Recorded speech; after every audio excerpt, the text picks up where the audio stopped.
یہ اپنے عمل کا ڈھٹورا نہ پیٹا جائے۔ عمل کس لیے آپ کر رہی ہیں؟ اللہ کے لیے۔ تو آپ سے کون پوچھ رہا ہے؟ آپ اس عمل کو اپنے اور اللہ کے درمیان رکھیں۔ کوئی اگر پوچھے بھی تو بھائی جس کے لیے آج اللہ تعالیٰ جتنی توفیق دے رہا ہے اتنا ہم کر رہے ہیں، اس لیے کہ شیطان بڑا حریص ہے۔ شیطان کی چالیں بڑی زبردست ہیں۔ آپ کو سلا نہیں سکا، آپ 2 بجے اٹھ گئے اور آپ چلے گئے، تہجد پڑھی آپ نے، طواف کیا، تلاوت قرآن کیا، ذکر و اذکار کی، آپ صبح 7 بجے آ رہے ہیں، 2 بجے گئے اور 7 بجے آ رہے ہیں، 5 گھنٹہ آپ نے حرم میں گزارا، شیطان کو آپ نے شکست دے دی۔ وہ 5 گھنٹے کی محنت شیطان یہ 1 منٹ کے اندر ضائع کروا دیا۔ اس لیے کہ جب لوگوں کے بیچ میں بیٹھ کے آپ نے بیان کیا تو ریاکاری آ رہی ہے، دکھاوا آ رہا ہے، تو یہ اپنے عمل کا ڈھٹورا نہ پیٹیں۔ بعض بھائی ہوتے ہیں، بعض بہنیں وہاں بچا لیتی ہیں، لیکن جب یہاں پہنچتی ہیں، حج سے واپس ہونے کے بعد لوگ ملنے جلنے کے لیے آتے ہیں، تو میں 2 بار قرآن ختم کی وہاں تھی، روزانہ 3 طواف کرتی تھی، اتنے طواف میں نے کی، یہ سب کیا ہے؟ عمل ضائع ہو جائے گا۔ اس لیے اپنے نیک عمل کا ڈھڈورا پیٹتے ہوئے نہ چلیں، اس کو اپنے اور اللہ کے درمیان رکھیں، کیونکہ بہت سے حاجی یا حجن ہوتی ہیں، میں تو گئی تھی تو اتنا طواف کرتی تھی، تو آپ کتنا کی بہن سواری؟ جتنے اللہ تعالیٰ نے مجھے توفیق دی اتنا میں نے کیا، میں کاؤنٹ کرنے کے لیے نہیں گئی تھی، نہ میرا مقصد ہے میں آپ کو بتاؤں، بس ہمارا رب ہمارا مولا وہ قبول فرما لے ہماری کوششوں کو، بس یہی ہماری طلب تھی اور یہی جستجو ہے، تو اس کا خاص خیال رکھیں۔ اسی طریقے سے اپنی انرجی اور اپنی صلاحیت شاپنگ کرنے میں نہ خرچ کریں۔ کتنے حاجیوں کو دیکھا جاتا ہے کہ بس شاپنگ ہی شاپنگ، کس مقصد کے لیے آئے ہیں، کس چیز کے لیے آئے ہیں، اس کے اندر ان کی توجہ اتنی نہیں ہوتی ہے جتنی شاپنگ اور مارکیٹنگ میں ہوتی ہے۔ وقت ضرورت آپ کر لیں، لیکن یہ ہے کہ ہمہ وقت آپ اسی میں لگے رہیں، تو ایک حاجی کے شایان شان یہ چیز نہیں ہے۔ ایسے ہی حاجیوں سے جو ایک غلطی یہ ہوتی ہے، وہ غلطی یہ ہے کہ جو دیکھی جاتی ہے کہ حاجی جب وہاں پہنچتا ہے تو ابھی جوش اور جذبہ ہوتا ہے، حج کے ایام کا انتظار ہوتا ہے، لیکن 10 تاریخ کو یوم النحر جسے کہتے ہیں، قربانی کا دن کہتے ہیں، جو ہی اس نے بڑے شیطان کو کنکری ماری، قربانی ہو گئی، سر کے بال چھلا لیا، عام ڈریس میں ہو گیا، احرام کھل گیا، سمجھتا ہے کہ بس اب حج ہو گیا۔ اب اس کے بعد میں جو اسپیڈ عبادت کی، جو جذبہ اور جو خروش تھا، وہ 50% لیس ہو جاتا ہے۔ بس اب تو حج ہو گیا۔ اب وہ غیبت بھی کر رہا ہے، چغل خوری بھی کر رہا ہے، اناپ شناپ حرکتیں بھی کر رہا، وہ تو حج ہو گیا نا۔ ارے بھائی حج ہو گیا تو آزاد ہو گیا، ابھی بھی آپ کے حج کے کام باقی ہیں۔ بھائی 11-12 کی رات منا میں آپ کو رہنا ہے، ابھی 11-12 کو تینوں جمرات کو کنکری مارنی ہے، ابھی طواف وداع کرنا ہے، یہ تمام کام حج کے ہیں، اور یہ تمام کام ہو بھی جائیں، طواف وداع بھی کر لیں، تو کیا آپ آزاد ہو گئے؟ حج ہو گیا؟ اب جو چیزیں حج سے پہلے حرام تھیں، اب حج کے بعد وہ حلال ہو گئی؟ قطعاً نہیں۔ تو یہ تصور بھی غلط ہے کہ حج ہو گیا۔ ایسے ہی ایک غلطی جو حاجیوں سے ہوتی ہے وہ یہ ہے کہ جب حاجی حج کرتا ہے اور جب عمرہ سے فارغ ہوتا ہے، عمرہ سے فارغ ہونے کے بعد جب اپنے سر کے بالوں کو چھلاتا ہے تو وہیں پر وہی حرم میں اپنے داڑھی کو بھی کلین کروا دیتا ہے۔ میرے دوستو، داڑھی کا چھیلنا اور کٹانا یہ کیا ہے؟ یہ حرام ہے۔ داڑھی رکھنا سنت نہیں ہے، لوگ کہتے ہیں سنت ہے، سنت نہیں، یہ واجب ہے۔ جیسے آپ نماز کے چھوڑنے پر آپ گنہگار ہوں گے، ایسے داڑھی کو نکلوانے پر بھی آپ گنہگار ہوتے ہیں۔ تو یہ برا عمل آپ اللہ کے لیے وہ نہ کریں۔ یہاں سے جا رہے ہیں گناہوں کی مغفرت کریے کہ اللہ تعالیٰ آپ کے گناہوں پہ پردہ ڈال دے، آپ کے گناہوں کو معاف فرما دے، اور آپ وہی طواف کرتے ہوئے، وہی منا میں رہتے ہوئے، وہی عرفات میں رہتے اپنے ہاتھوں کو اٹھاتے ہیں تو اللہ تعالیٰ سے توبہ استغفار کرتے کہ نہیں کرتے ہیں؟ اللہ تعالیٰ ہمارے گناہوں کو معاف فرما دے۔ تو یہ گناہ ہے، آپ جا رہے ہیں لیکن جب لوٹیں تو اپنے چہرے پر نبی کریم صلی اللہ علیہ وسلم کی سنت لگا کر کے، نبی کریم صلی اللہ علیہ وسلم کے جیسا چہرہ بنا کر کے آپ واپس لوٹیں، تاکہ دیگر وہ لوگ جو حج پہ جانا چاہتے ہیں یا فریض حج میں کوتاہیاں کر رہے ہیں، ان کے اندر بھی ایک جذبہ پیدا ہو سکے۔ دیکھیے ہمارا فلاں بھائی گیا تھا، جب یہ حج کرنے کے لیے گیا تھا، حج کرنے سے پہلے حالت کچھ تھی لیکن ابھی لوٹ کر کے آیا تو زندگی میں انقلاب آ گیا۔ اس لیے جب لوگ آپ کو حج کے لیے چھوڑنے کے لیے ایئرپورٹ پہ جاتے ہیں، وہی لوگ آپ کو ریسیو کرنے کے لیے بھی جاتے ہیں۔ تو جب دیکھتے ہیں کہ چہرے سے چینجنگ آئی ہوئی ہے تو دل باغ باغ ہو جاتا ہے، دل خوش ہو جاتا ہے کہ ہمارا یہ بھائی تھا، ہمارا یہ قریبی تھا، حج کے لیے گیا کہ لوٹ رہا ہے۔ یہ چہرے سے آثار نمایاں ہیں کہ کچھ چینجنگ ہو کر کے آئی ہے، کچھ تبدیلی ہو کر کے ہمارا رشتہ دار لوٹا ہے، تو دل کو خوشی ہوتی ہے، دل باغ باغ ہوتا ہے، اور اس آدمی کے اندر بھی جذبہ پیدا ہوتا ہے کہ اللہ تعالیٰ مجھے بھی توفیق دے دے۔ ہمارے اندر بھی اس جیسی بہت سی خامیاں ہوں گی، اگر میں اللہ تعالیٰ تیرے گھر کا دیدار کر لوں اور تیرے گھر کی زیارت نصیب ہو جائے تو ممکن ہے اللہ تعالیٰ مجھے بھی ہدایت دے دے۔ تو یہ کردار ایک حاجی کا ہونا چاہیے کہ جب حج سے لوٹے تو اس کے اندر چینجنگ آنی چاہیے۔ ایسے ہی معاملہ ہماری بہنوں کا بھی، کہ بعض بہنیں جو بے پردہ ہوتی ہیں، پردے کا اہتمام نہیں کرتی ہیں، ان کو بھی چاہیے کہ پردے کا اہتمام کریں۔ نہیں علم تھا کوئی بات نہیں ہے، حج پہ گئی، حج سے لوٹتے ہیں تو ظاہر سی بات ہے ان کے اندر تبدیلی آنی چاہیے، تاکہ وہ دیگر جو بہنیں ہیں ان بہنوں کے لیے وہ نصیحت کا سبب بن سکیں۔ ورنہ دیکھیے کتنے حاجی ہوتے ہیں کہ ایک حاجی حج کر کے آتا ہے، جب اس کے اندر انقلاب آ جاتا ہے، زندگی میں سدھار آ جاتا ہے، تو کتنے ایسے لوگ ہیں دیکھ کر کے وہ بھی حج کا ارادہ کر لیتے کہ ہم بھی حج کرنے کے لیے جائیں گے۔ ثواب اس حاجی کو ملے گا کہ نہیں ملے گا؟ کیونکہ وہ سبب بنا ہے۔ اور کہیں معاملہ اس کے الٹا ہوا کہ جیسے تھا ویسے واپس آ گیا، تو کتنے ایسے جو فرینڈ سرکل ہوتے ہیں کہ اگر یہی حج ہے، حج کرنے کا یہی ہے کہ گیا آدمی ویسے لوٹ گیا، تو یہ 8 لاکھ ضائع کرنے سے فائدہ کیا ہے؟ تو یہی نہیں کہ انویسٹ کر دیں، حج کرنے کیوں جائیں؟ تو اس کا بہت ہی الٹا اثر ہوتا ہے۔ اس لیے میرے دینی بھائیوں، ہم تمام لوگوں کو چاہیے کہ ہم یہ منکرات اور یہ غلطیاں جو حج میں حاجیوں سے ہوتی ہیں، یہ غلطیاں ہم سے نہ ہوں، کیونکہ ہم اپنے رب کو منانے کے لیے گئے ہوئے ہیں، اپنے رب کو ناراض کرنے کے لیے نہیں گئے ہوئے ہیں۔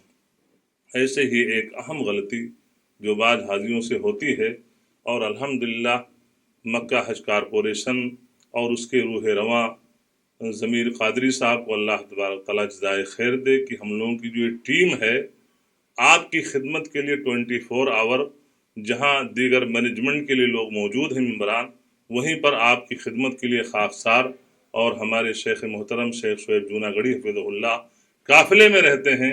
کوئی ایسی غلطی ہوتی بھی نہیں ہے، اور اگر کہیں ایسا ہوتا ہے تو اس کی تنبیہ کر دی جاتی ہے۔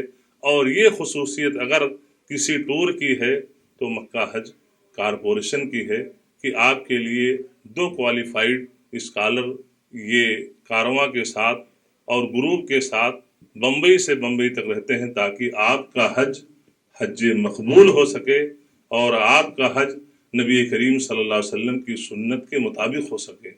بعض حجاج ہوتے ہیں کہ ان کو پتہ ہی نہیں ہے کہ یہ مینا کا حد کہاں سے شروع ہو رہا ہے، مزدلفہ کہاں سے شروع ہو رہا ہے، عرفات کہاں سے شروع ہو رہا ہے، جبکہ بورڈ لگے ہوئے ہوتے ہیں کہ Arafat start here, Muzdalifah start here, Muzdalifah and here, sub board لگے ہوتے ہیں۔ لیکن لا علمی میں کیا ہوتا ہے کہ انسان جہاں چاہا، جہاں عرفات سے نکلا، مزدلفہ کا بورڈ ابھی آیا ہی نہیں ہے، باہر ہی پڑاؤ ڈال دیا، پوری رات گزار دیا، اور صبح اٹھ رہا ہے تو بھی 1 کلومیٹر آگے مزدلفہ کا بورڈ ہے، یا عرفات میں حدود سے باہر۔ تو کیا ہے؟ یہ ایسی چیزیں ہیں، یہ ایسے ارکان ہیں کہ جب ارکان کی اور واجبات کی ادائیگی نہیں ہوئی تو ظاہر سی بات ہے آپ کا حج خطرے میں ہو جاتا ہے۔ تو ان چیزوں کی معرفت ایک انسان کو ہونی چاہیے، اور آخر میں ایک غلطی یہ بھی حاجیوں سے ہوتی ہے، ابھی تو کورونا کی وجہ سے حجر اسود کو دور ہی سے گھیر دیا گیا ہے کہ اس کا بوسہ آپ نہیں لے سکتے ہیں۔ عام حالات میں کیا ہوتا ہے کہ کتنے ہمارے حاجی ہوتے ہیں جو حج کے حجر اسود کو بوسہ دینے کے لیے وہ جان کی بازی لگا دیتے ہیں، اور ان کا یہ تصور ہوتا ہے کہ اگر ہم نے حجر اسود کا بوسہ نہیں لیا تو ہمارے حج کا ایک رکن، ایک واجب ادا نہیں ہوا، جبکہ معاملہ ایسا نہیں ہے۔ اللہ کے رسول صلی اللہ علیہ وسلم کا عمل حجر اسود کو بوسہ دینے کے تعلق سے 3 طرح کا تھا۔ ایک تو یہ ہے کہ آپ نے حجر اسود کو بوسہ لیا، دوسرا یہ ہے کہ آپ نے چھڑی لگائی اور چھڑی کو آپ نے چوم لیا، اور تیسرا یہ ہے کہ دور ہی سے آپ نے بسم اللہ اللہ اکبر کہہ کے اشارہ کیا اور چلتے بنے۔ یہ کیوں؟ اس لیے کہ سچویشن جیسی ہو ویسا آپ طریقہ اپنا لیجئے، اپنے آپ کو ہلاکت میں نہ ڈالیں کہ کوئی عبادت کسی کو تکلیف دے کر کے آپ کریں، آپ کو اس عمل پر ثواب نہیں مل سکتا ہے، آپ گنہگار ضرور ہوں گے۔ تو ابھی تو مسئلہ ہی نہیں ہے، لیکن جب کبھی آپ جائیں اور یہ چیز ہو تو یہ ہے کہ اگر بھیڑ اس قدر ہے کہ دوسروں کو تکلیف دے کر بوسہ لے سکتے ہیں تو آپ دور سے بسم اللہ اللہ اکبر کہہ کے آپ چلتے بنیں۔ آپ کے حج اور عمرہ کے ارکان اور واجبات میں سے کوئی اس میں کمی نہیں آئے گی، آپ کا حج اور عمرہ صحیح ہوگا۔ اسی طریقے سے بھیڑ میں جب بس میں چڑھنا ہوتا ہے یا کوئی ایسی جگہ ہوتی ہے تو آپ کے ساتھ، ہمارے ساتھ یا اس بھیڑ میں کچھ ضعیف لوگ ہوتے ہیں، تو دیکھا جاتا ہے کہ جو انسان تندرست ہے، صحت مند ہے، وہ دھکا دے کر کے اور اپنا چڑھ جاتا ہے، اور ان معذوروں کو یا ضعیف لوگوں کی اس کو فکر نہیں ہوتی ہے۔ یہ ایک مسلم کا سیوا نہیں ہے۔ ہونا یہ چاہیے کہ پہلے آپ ان کو بٹھا دیجئے، ان کو جگہ دے دیجئے۔ ارحموا من فی الارض یرحمکم من فی السماء، زمین والوں پر تم رحم کرو، آسمان والا تمہارے اوپر رحم کرے گا۔ یہ ہمارے نبی کی تعلیمات ہیں، اور یہ سوچو کہ کل بڑھاپے کی اس عمر کو آپ بھی پہنچو گے۔ اگر آج آپ نے کسی کے ساتھ خیر کا معاملہ کیا ہے، کل وہ لوگ آپ کے ساتھ خیر کا معاملہ کریں گے، تو اس کی بھی ہمیں رعایت ہونی چاہیے۔ یہ چند باتیں تھیں اور چند نصیحتیں تھیں جو میں نے وقت کی مناسبت سے میں نے گوشے گزار کیا، اس امید کے ساتھ کہ جو بھی چیزیں ہیں، جو نصیحتیں ہیں، اس پر انشاءاللہ آپ عمل کریں گے، اور حج کی حالت میں جو غلطیاں ہوتی ہیں، جو منکرات ہوتے ہیں، جو خطائیں ہوتی ہیں، سننے کے بعد ان غلطیوں سے آپ بچ سکیں گے۔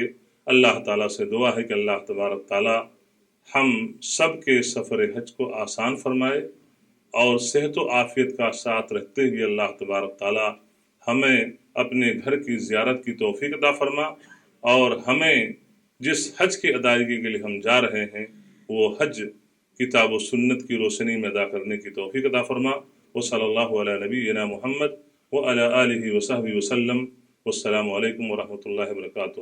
اطلاع عرض یہ ہے کہ ابھی آپ لوگوں کو وہاں سے دعاؤں کی کتابیں اور حج کا پمفلٹ دیا گیا ہے، وہیں پر احسن البیان اردو میں ترجمہ اور تفسیر، یہ احسن البیان قرآن رکھا ہوا ہے، تو جو لوگ اردو پڑھتے ہیں جانے سے پہلے وہ قرآن بھی لے لیں تاکہ گھروں میں رہے، اور قرآن کریم کی تفسیر بھی آپ پڑھیں، اس کا فائدہ زیادہ ہوگا۔ وہاں پہ رکھا ہوا ہے، جانے سے پہلے آپ لوگ ایک ایک پیس لے لیجئے گا۔ اللہ تعالیٰ اپنا جزائے خیر دے۔